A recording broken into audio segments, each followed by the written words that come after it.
ወወልድ ወመንፈስ ቅዱስ አሐዱ አምላክ አሜን። የተከበሩ አባታችን መላከ ስብሐት መምህር ፍስሐ የደብራችን አስተዳዳሪ፣ ክቡራን ሊቃውንተ ቤተ ክርስቲያን፣ ማኅሌታውያን፣ ዘማሪያን፣ መምህራነ ወንጌል፣ የተወደዱ ወንድሞችን ዘማሪ ብስራት፣ የተወደዳችሁ የሰንበት ትምህርት ቤት ደቀ መዛሙርት፣ ምዕመናንና ምዕመናት በልዑል እግዚአብሔር ስም እንደምን ሰነበታችሁ? እንደምን አላችሁ? በምሕረቱ የጎበኘን እንደ በደላችን ያልከፈለን እንደ ኃጢአታችን ያልተቆጣጠረን የአባቶቻችን አምላክ የእኛም አምላክ ልዑል እግዚአብሔር ይክበር ይመስገን። ከመልአኩ ስጦታ በሚል ርዕስ እንማራለን። በቅድሚያ አንድ ጥያቄ ጠይቄያችሁ ነገሬን ይጀምራል። የክብር ባለቤት መድኃኒታችን ኢየሱስ ክርስቶስ ቢፈልግ አሁን ለልጁ መስጠት ፈቃደኛ የሆናችሁ ምዕመናን እጆቻችሁን አውጡልኝ። ድምፄ ከተሰማችሁ የተወደደ መድኃኒታችን ኢየሱስ ክርስቶስ ስጦታ እንድትሰጡት ቢፈልግ መስጠት ፈቃደኛ የሆናችሁ እስኪ እጆቻችሁን አውጡልኝ። ይህንን ጥያቄ ደግሜ እጠይቃችኋለሁ። እግዚአብሔር በእኛ ሕይወት ውስጥ እንዲያደርግ እንፈልጋለን። እግዚአብሔር የሰውነታችን ቤት እንዲኖር እንፈልጋለን። ምክንያቱም ክርስቲያኖች ነን። የእግዚአብሔር ቃል ቤቱ ነንና ይላል። እኛ የእግዚአብሔር ቤቶቹ ነን። በረድኤት በጸጋ የሚያድርብን እርግጠኛ ነኝ። እግዚአብሔር እንዲያድርብን ንጉሳችን እግዚአብሔር ዙፋን አድርጎ ሊቀመጥብን እንፈልጋለን። ግን ደግሞ እግዚአብሔር በእኔና በእናንተ ሰውነት የሚያድረው አንድ ነገር የተወገደ እንደሆነ እርሱም ኃጢአት ነው። ኃጢአትን ጽድቅም በእኔና በእናንተ ሰውነት ተቻችለውና ተመቻችተው ሊያጥሩ አይችሉም። እውነትም ሐሰትም አንድ ላይ አይቀመጡም። ክርስቶስም ቤልሆርን በእኛ ሰውነት በህብረት አያለው። ጣዖትን መቅደስን ልንሆን አንችልም። ብርሃንን ጨለማን ልናፈራርቅ አንችልም። ወይ እግዚአብሔር ወይ ቤልሆር ወይ ኢየሱስ ወይ ዲያብሎስ። ምዕመናን በእርግጠኝነት ኃጢአት ካልተወገደ በቀር የእግዚአብሔር ማደሪያ መሆናችን ካልደፈርኳችሁ በቀር የኔንም የእናንተን ሰውነት ጨምሮ በደልና ኃጢአት አሽትቶታል። በደል ትንሽ ያከረፋው ሰውነት አለ። ታዲያ እግዚአብሔር እዚህ ቤት ውስጥ ይገባል ብላችሁ ታስባላችሁ? የአንዳንዶቻችን ቤት ምስቅልቅል ያለ እንኳን ሊያሳድር አያስቆም። በብዙ ነገሮች ተመስመስ ወጥቷል። ታዲያ እግዚአብሔር እዚህ ቤት ውስጥ ያለ ብላችሁ ታስባላችሁ? የአንዳንዶቻችን ቤት መግቢያው በር ላይ ደጆቹ ላይ ክፉ አውሬዎች ታስረውበታል። እንደ ውሻ የሚናከሱ፣ እንደ አንበሳ የሚያገሱ፣ እንደ ድናን የለሰለሱ ተንኮለኞችን ደግሞ ጨካኞችን ታስረውበታል። ታዲያ ክርስቶስ በዚህ በሮች መካከል አልፎ እኔና እናንተ ሰውነትና ቤት ውስጥ ያለ የአንዳንዶቻችን ሰውነት እውነት እንነጋገር ከተባለ እንኳን ሊያሳድር አያስቡ ብርቱ ተባዮች አሉበት። በጣም ጥቃቅን ናቸው፣ ግን ደግሞ የማያሳድሩ ናቸው። ሸረሪት ያደረገበት ብዙ። ታዲያ ክርስቶስን በዚህ ሰውነት ውስጥ ግባ ስንለው ነበር። ስለዚህ አንድ ነገር ያስፈልገናል። ኃጢአት ካልተወገደ እግዚአብሔር ከእኔና ከእናንተ ጋር አይኖርም። እግዚአብሔር ከእሷ ጋር እንዲኖር የምትፈልግ ነፍስ ታግለም ሊሆን ኃጢአትን ታባረራለች። የተወደዳችሁ ክርስቲያኖች በእርግጠኝነት እግዚአብሔርን ታፈቅሩታላችሁ ይብላችሁ? አዎ በደንብ ድብን ብላችሁ ነው የምትመልሱ። ግን አንድ እውነት መነጋገር ውሸታም ሳልሆን እግዚአብሔርን ማፍቀር እግዚአብሔርን መውደድ የሚገለጠው እግዚአብሔር የሚወደውን በመውደድ እግዚአብሔር የሚፈቅደውን በማድረግ እግዚአብሔር የሚጠላውን በመተው ነው። እግዚአብሔር ጽድቅን ይወዳል። እግዚአብሔርን የምትወድ ነፍስ ሁሉ ጊዜ ጽድቅን ታደርጋለች። እግዚአብሔር ኃጢአትን ይጠላል። እግዚአብሔርን የምታፈቅር ነፍስ ኃጢአትን ትጠላለች። እግዚአብሔር ቃል እንዲህ ይላል፣ እንግዲህ የዓለም ወዳጅ ሊሆን የሚፈቅድ የእግዚአብሔር ጠላት ሆኗል ይላል። ምዕመናን በዚህ ማለዳ አልጠይቃችሁ፣ እውነት እግዚአብሔርን እንወደዋለን እናፈቅረዋለን? የዓለም ወዳጅ የፈቃድ ሥጋ መናኸሪያ ከሆነ እመኑኝ የእግዚአብሔር ጠላቶቹ እኛ ነን። የዓለም ወዳጅ ሊሆን የሚፈቅድ የእግዚአብሔር ጠላቱ ነው። ወዳጁ ነኝ ጠላቱ። የእግዚአብሔር ቃል እንዲህ ይላል፣ በበደላቸውና በኃጢአታቸው ይሰቅሉታል ያወግዙታል ይላል። የእኛ በደል ክርስቶስን ዛሬ የሚሰቅለው ይሆን? ምዕመናን የእኛ ችንካር ይኖር ይሆን? የእኛ ጅራፍ ይኖር ይሆን? የእኛ እሾክ ይኖር? ይቅርታ አድርጉልኝ፣ የሐሜት ምራቃችን እስካሁን ይተፋበት ይሆን? የዝሙት እሾካችን እስካሁን ይተከልበት ይሆን? ነቢዩ ዘካርያስ እንዲህ ብሎ ጠየቀው፣ ይህ ቁስል ምንድን ነው አለው ይላል። በወዳጆቼ ቤት የቆሰሉት ቁስል ነው። በአመስጋኞቹ በእኛ አፍ የተረገመበት ቁስል፣ ባቀፍነው በእኛ ውስጥ የተቆነጠጠው ቁንጥጫ፣ በምንወድሃለን በምንለው አይኖች ፊት የተገላመጠው ግልምጫ፣ የረገጠው እርግጫ፣ የቀመሰው ጡጫ አሳዘናችሁ። ዛሬ ክርስቶስ በወዳጆቹ በእኛ ቤት እየቆሰለ ይሁን በበደል። እግዚአብሔርን የምትወድ ነፍስ መውደዷን የምታረጋግጠው ኃጢአትን በመጥላት ነው።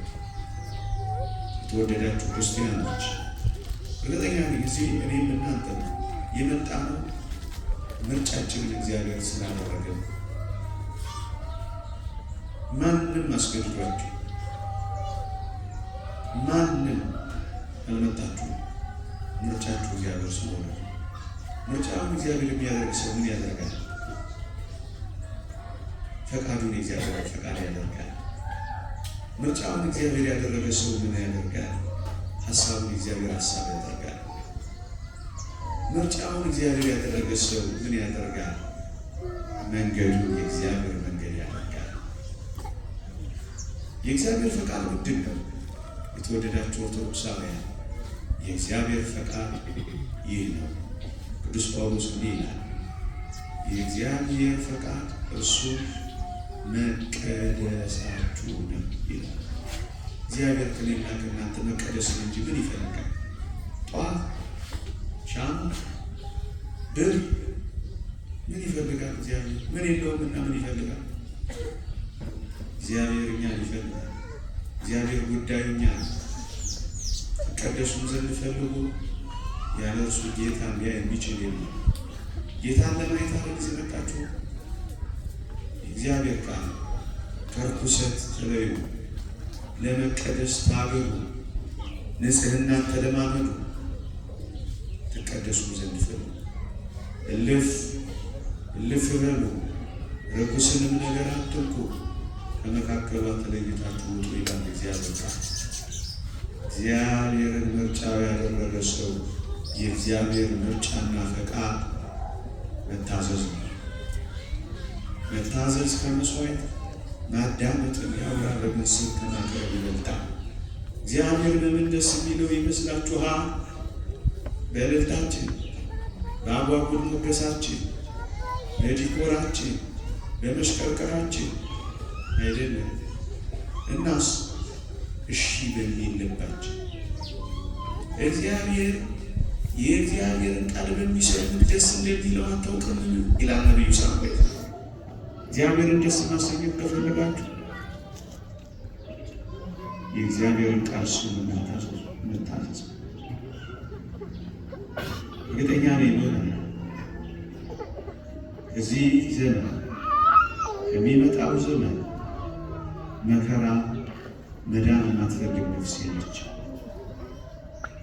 ምናልባትም የመጨረሻዎቹ የመከራ የምጥ መጀመሪያዎች እየመጡ ይመስላል። ከመከራ መዳን የማይፈልግ ማን? ከስቃይ ማረፍ የማይፈልግ ማን? ከመጪው በዓለም ላይ ከሚሰነዘረው የእግዚአብሔር ቁጣ መዳን የማይፈልግ ማን? ተራሮች ሲወርዱ መሰወር የማይፈልግ ማን? ምድር ስትናወጥ መሸሸጊያ ጥግ የማይፈልግ ማን?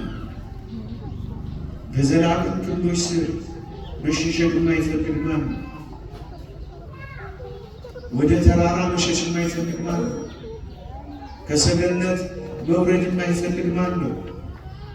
ምዕመናን፣ በነፍስ በሥጋ ከሚመጣ መከራ መሸሸግ የማይፈልግ ማን? አንድ ጥያቄ ልጠይቃችሁ። ከመጪው መከራ መዳን ትፈልጋላችሁ ብላችሁ እርግጠኛ ነኝ እንዳላደክማችሁ እንጂ አዎ ሞቱ እንኳን እጃችሁን እግራችሁን ታውቁ። ከመጪው መከራ መዳን የሚፈልግ ሰው ዛሬ እግዚአብሔር ይመስላል። እንዲህ ይላል እግዚአብሔር ቃል ትንቢተ ኤርምያስ ምዕራፍ 26 ቁጥር 13 እግዚአብሔር የተናገረባችሁ ክፉ ነገር ይተው፣ ከተመለስን መከራው ይመለሳል። ወደ እግዚአብሔር ከቀረብን የቀረበውን መከራ እግዚአብሔር ያደርጋል። ውሸቴን አይደለም፣ እናንተንም ልብ ለማንጠልጠል ለማስፈራራትም አይደለም። ግድ የላችሁ ብዙ ጊዜ ያለ መከራ መጥቷል። የምድር መከር ጠውልጓል። ዓለም ውበቷ ሊጠፋ ተጠግቷል። ይህን መከራ መሻገር እግዚአብሔርን መሻገር ያደረገ ሰው ከዚህ መከራ የሚተርፍ እግዚአብሔርን ማረፊያ የቅድስና ጉዞ ነው የጀመረው። ከአርአያ እግዚአብሔር ከመልክዓ እግዚአብሔር ወደ አምሳለ እግዚአብሔር እንድንሸጋገር ኢየሱስ ክርስቶስን እንድንመስል ፍጹም እንድንመስል እዚህ ጉዞ ውስጥ ነን ያለን። አሁን ቁጭ ብላችሁ የለም እየተጓዛችሁ፣ እኔ ቆሜ የለም እየተጓዘ ነው። አንድ ሰው የአንዲት መነኩሴት በዓት ሄዶ በሯን ክፈት ሲያደርገው ቁጭ ብላለች። ደግሞ ዞሮ መጣና ክፍት አድርጎ ሲያት እንደገና ቁጭ ብላለች። አመሻሽም ላይ መጣና ክፍት አድርጎ ሲያት እንደገና ቁጭ ብላለች። ተበሳጨና ዝም ብለሽ ምንድን ነው እዚህ የምትቀመጪው? የሆነ ቃል ተጠቅሟል እኔ አልተጠቀሙም ብዬ ነው አላት መነኩሲቷ። መነኩሲቷም እንዲህ አለችው፣ እኔ ተቀምጬ አይደለም ወደ ኢየሱስ ክርስቶስ እየገሰገስኩ ነው አለችው። ምዕመናን፣ ነፍሳችን ወደዚህ ወደ ተወደደው አምላክ እየገሰገሰችው ሴሬሞኒ ይመስላችኋል እንዴ? እንደዚህ አይነት ጉባኤ ለአንዳንዶች እንደዚህ ይመስላችኋል፣ ልማድ ስለሆነባቸው አይደለም። ወደ ሰማይ የምናደርገው ጉዞ በቤተ ክርስቲያን ያለው አገልግሎት ሁሉ ወደ ሰማያዊ ደስታ የሚከተል አሁን በዚህ ጀመረ፣ በማህሌቱ ተጀመረ፣ በሌሊቱ ተጀመረ፣ በኋላ ቅዳሴው ላይ ወደ ሰማይ እናርጋለን። ወደ ሰማይ ጉዞ ላይ ናት ቤተክርስቲያን። ታዲያ ወደዚህ የቅድስና ጉዞ የሚጀምረው መጀመሪያው ነጥብ ምን እንደሆነ ታውቃላችሁ?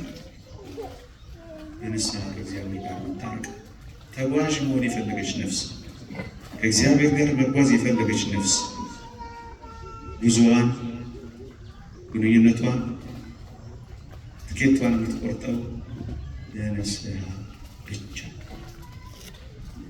ምዕመናን እግዚአብሔር አትስሩ አላላችሁም? አትስሩ እኮ ይላል። በቃ እግዚአብሔር አታግቡ አላለም። አታመንዝሩ ብቻ ነው ያለው እግዚአብሔር። ብዙ ነገር አልጠየቀንም እግዚአብሔር። አንድ ነገር ብቻ ነው የከለከለን እግዚአብሔር። እሱ ስህተት መስራት፣ ኃጢአት። ምን እናድርግ? ጥቂት ነጥቦችን ፈጠን ብዬ ነግሬያችሁ ተቀምጣለሁ። ቅድም ዝማሬ ነው ወደዚህ ሀሳብ የመራኝ። በነገራችን ላይ ወድቅ ያለውና የሚለው ሀሳብ ጌታዬ ሆይ አንሳኝ። ምን እናድርግ እንግዲህ? ከወዴት እንደወደቅ አስብ፣ ንስሐ ግባ ይላል። ምዕመናን ከወዴት እንደወደቅን እናስብ። ከልዑል እግዚአብሔር እጆች አመልጠናል በበደል ምክንያት።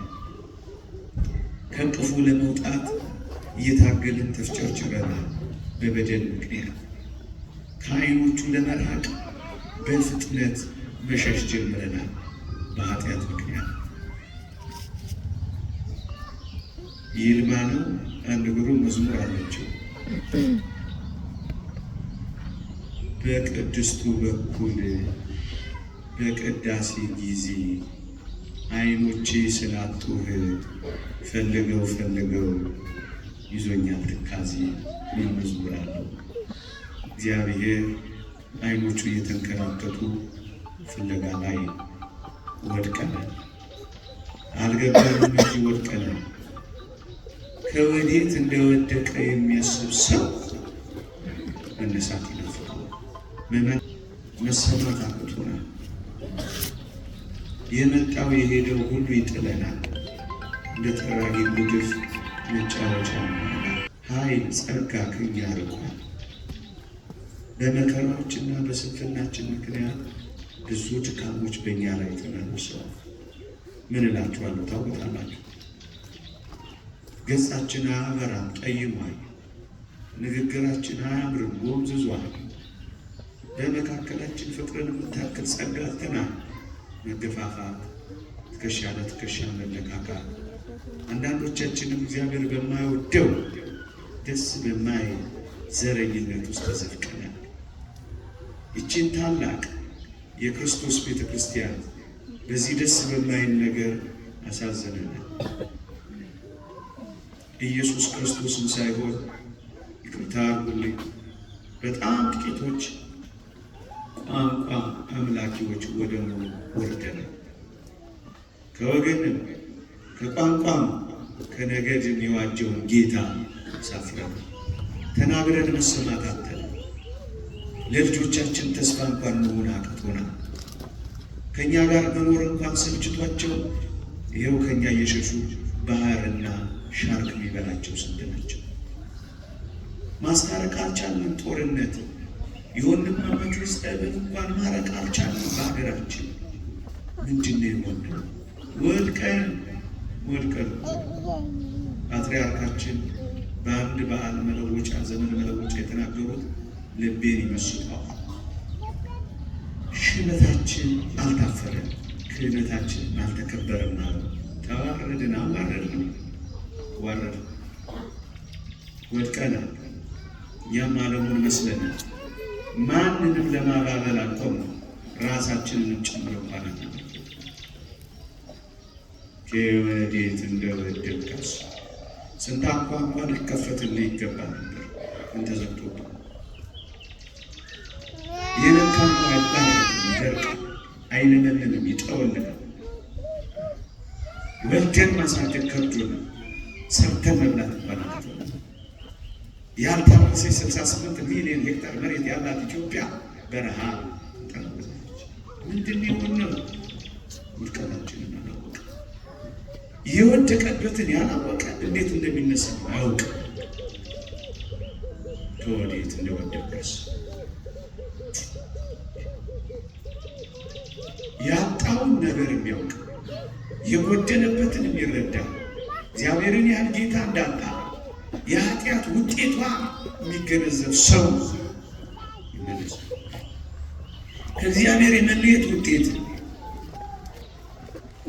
የሚያንስ ዛሬው ምስለን ጎስቋላ፣ ምስኪን፣ ደሃ፣ እውር የተራቆትክ መሆንህን ተስተካከለ። እዚህ በመካከለኛው ምስራቅ ያሉ ባህር ውስጥ የተተከሉ አንዲቷ ገመድ የምትበጠስ በዓለማችን ላይ ኔትወርክ የለም። እዛ ውስጥ ነው የቀጠለ ነፍሳችን ውስጥ ከእግዚአብሔር ጋር የምታገናኘው ኔትወርክ በኃጢአት ተቋረጠች ይመስለኛል። ምስኪን፣ ጎስቋላ፣ ደሃ፣ እውር መሆንህን ስለማታውቅ ለምሳቸው። ስለዚህ እወቅ። ሕዝቤ እውቀት ከማጣቱ የተነሳ ጠፍቷል። እወቁ። የዘላለም ሕይወት እንድናገኝ እንወቅ። አንተን ማወቅ፣ የላከውንም ኢየሱስ ክርስቶስን ማወቅ እቺ ዘላለም ሕይወት ናት ይላል። ማወቅ ጥልቀቱን ምጥቀቱን ለመታወቅ የሚያልፈው የእግዚአብሔርን ፍቅር ማወቅ። እወቁ። ከወዴት እንደወደቅ አስብ። ያ የጠፋው ልጅ ወደ አባቱ የተመለሰው ከወዴት እንደወደቀ አሳሞች ከሚበሉት አሰር ለመብላት እንዳቃተው ስለተረዳ የአባቱ ቤት ትርፍ እሱ የሚርመሰመስበት ጉድለት ታየ። አባቴ የሞላው ነው፣ እኔ ምን ደሃ ነኝ። ብዙ የተረፋቸው ናቸው እንኳን ልጆቹ ሙያተኞቹ። ገመና በአባቴ ቤት ብዙ ማደሪያ አለ፣ ብዙ ጸጋ ያለው ቤት ከጸጋ ውጭ የሆነ አናሳዝናችሁ።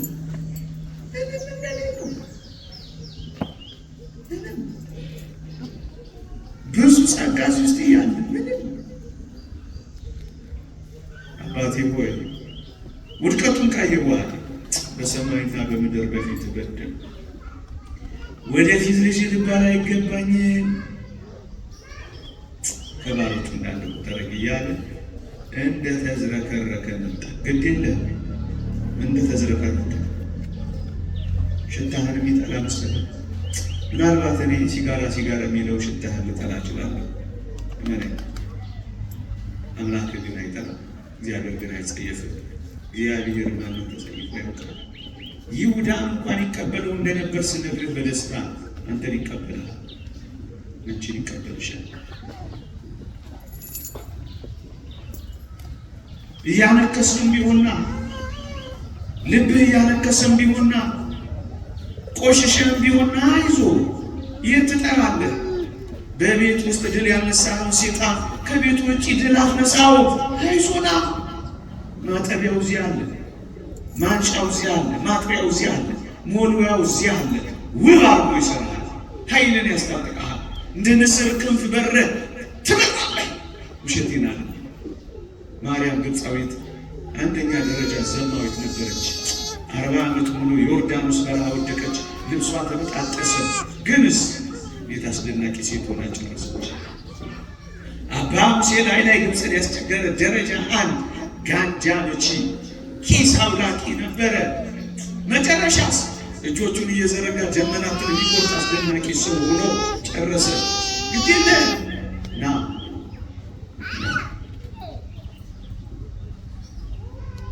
በወድቅስ እንደገና አትፍራ፣ አትፍራ። የወደቁ አይነሱምን? የሳቱስ አይመለሱምን? ይላል ወዳጄ። እንኳን እግዚአብሔር እኛም እድል መስጠት እንችልበታለን። እንኳን እግዚአብሔር እኛም ጥቂት ታጋሾች ነው። ብትወድቅ ትነሳለህ፣ ብትሳሳት ታረማለህ። ለዚህ ነው ንስሐ ቁርባን የሚደጋገም ምስጢር ሰውና ወዳጄ ሰው እግዚአብሔር ቅዱስ ጳውሎስ እንዴት አስደናቂ ቃል ይናገራል መሰላችሁ? ከኃጢአት በቀር እንደኛ ስለተፈተነ ሊራራልን የሚችል ሊቀ ካህናት አለን ይላል።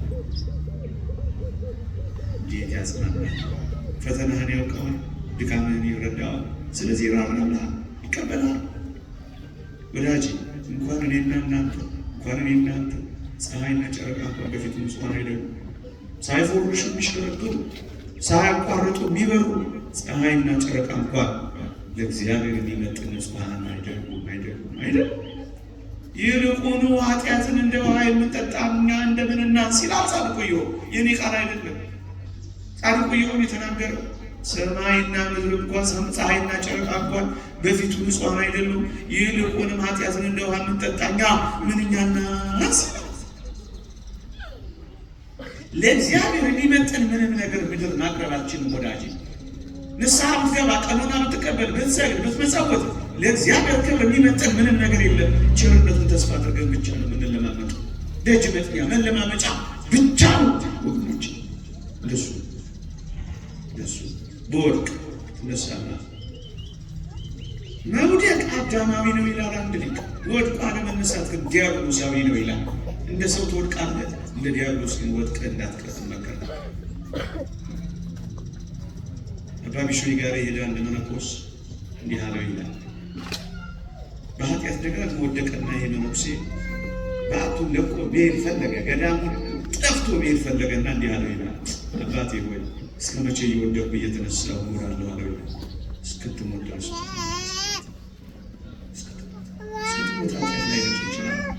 ዛሬ ግን ንስሐ ለመግባት ተነሳ። ደጋግሞ ንስሐ ስትገባ ደጋግሞ የሚመጣብህ ኃጢአት ይርቃል። የንስሐ አባት ያዝ ዝርዝር በቃ ሌላ ምንም የሚያም ነገር የለውም። በገሃነመ እሳት ከምትቃጠል የንስሐ አባት የወንድምህ ፊት ቢያቃጥል ይሻላል። ቢመር የንስሐ አባትሽ ፊት ከገሃነመ እሳት ምሬት አይብስም።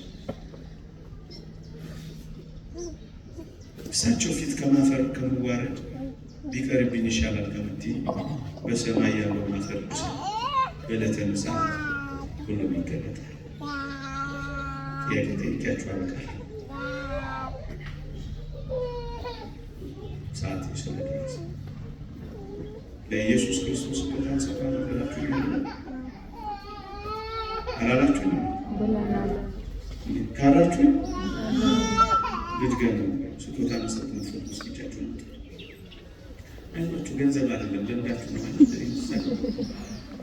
እኔ አሁን እሱን ጠይቅ አልተባለ አውራችሁ ጀሮ የሚባል አንድ ቤተክርስቲያን ሊቅ ትንቢተ ኢሳያስ መጽሐፍን ተረጎመና ለጌታችን የልደት በዓል ዋዜማ ስጦታ ሊሰጠው ፈልጎ አንድ ዋሻ ሱባኤ ያለ ጌታችን ተገለጠለት። ምነው ዋሻ ገብተሃል አለው ጌታችን። ጀሮም ስጦታ ልሰጥህ ጌታዬ። ምን? መጽሐፍ ተርጉሜለት ትንቢተ ኢሳያስ። ልጄ ወይ ይህን ስጦታህን አልቀበልህም አሁናል። የዓይኔን ፍጅበት፣ እድሜን ፈጅቼበት፣ ጉልበቴን መሰመሜበት፣ ወገቤን አብጥቼበት፣ ይህን ያህል ዘመን ደክሜበት፣ እባክህ ጌታዬ ተቀበለኝ። አልቀበልህም እና እሺ ሌላ ስጦታ ካለ እሺ ሱባኤ አልቀበልህም። እሺ ደጅ ጥናቴን፣ እዚህ መምጣቴን፣ ዋሻ መግባቴን፣ አፌ ቆጨችና እስኪመስል መጾሜን እሺ መራሜ እባክህ ውሰድ። ጄሮ ይህንንም ስጦታ አልቀበልህም አለው። ስቅስቅ ብሎ ለቀሰ። ጌታችን በጄሮ ጆሮ አንድ ነገር ሹክ አለው። ጄሮ ለዚህ በዓል ስጦታ ስጠኝ ዘንድ ከፈለግ ኃጢአትህን ስጠኝ።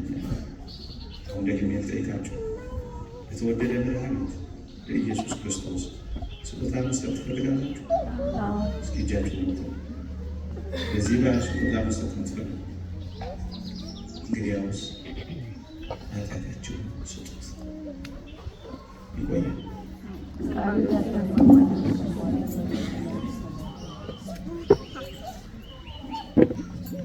ለመምህራችን ለክቡር መጋቤ ሃይማኖት መምህር ኢዮብ ቃለ ሕይወትን ያሰማልን። ማድረጓቸው እስኪ በቃ መንግሥተ ሰማያትን ያወርስልን በሏቸው። ያው የምንሰጣቸው ደሞዝ ይሄ ነው። መንግሥተ ሰማያትን መውረስ ትልቁ የመጨረሻው ነው እና እግዚአብሔር አምላክ መንግሥተ ሰማያትን ያወርስልን። አሜን በሉላቸው። በቤቱ ያቆይልን፣ እድሜና ጤና ያድልልን፣ የመምህራንን ክብር ያድልልን። እግዚአብሔር ክፉ አይንካቸው፣ ክፉም አይይብን። እግዚአብሔር ይስጥልን። እናመሰግናለን። ግን በእናንተም ፊት በክቡር አባታችንም ፊት ያው ሌላ ጊዜ እንዲመጡ መቼስ እንጠይቃለን እና እምቢ እንደማይሉ ተስፋ እናደርጋለን አለ ሌሊታ። እግዚአብሔር ይስጥልን። ሕይወት ታዘዛለሁ ብለዋል። በሰፊው በሌላ ጊዜ መጥተው ይታዘዙናል። በኋላም በክቡር አባታችን ቀኑ ተመቻችቶ ይነገራል ማለት ነው። እግዚአብሔር ይስጥልን። እግዚአብሔር ይጠብቅልን። ደስ ብሏችኋል? እስኪ ደስ ብሏችኋል? ማን አስተማረ? ማን መከረ? እግዚአብሔር የተመሰገነ ይሁን። እናንተም ባላችሁ መሰረት እኛም ተደከም በክቡር አባታችን ይህን ጉባኤ በጣም በስስት በናፍቆት እየመሩ ነው ያሉት። በሀሳብም በመመሪያም ብቻ ሳይሆን ሰበካ ጉባኤውንና የአስተዳደር ሰራተኞችን ጭምር ለጉባኤው የሚሆን ተገቢ ልገሳ ወይም ገንዘብ በመስጠት ማለት ነው እና ግን ስብከተ ወንጌሉን በመደገፍ እጅግ በጣም አነስተኛ ነው የሆነብኝ። እንግዲህ ምንም ማድረግ አልችልም። እንድታግዙን ስብከተ ወንጌል ኮሚቴውን ይህን እንላለን። እግዚአብሔር አምላክ ይባርከን። ሁላችሁም ተነሱ።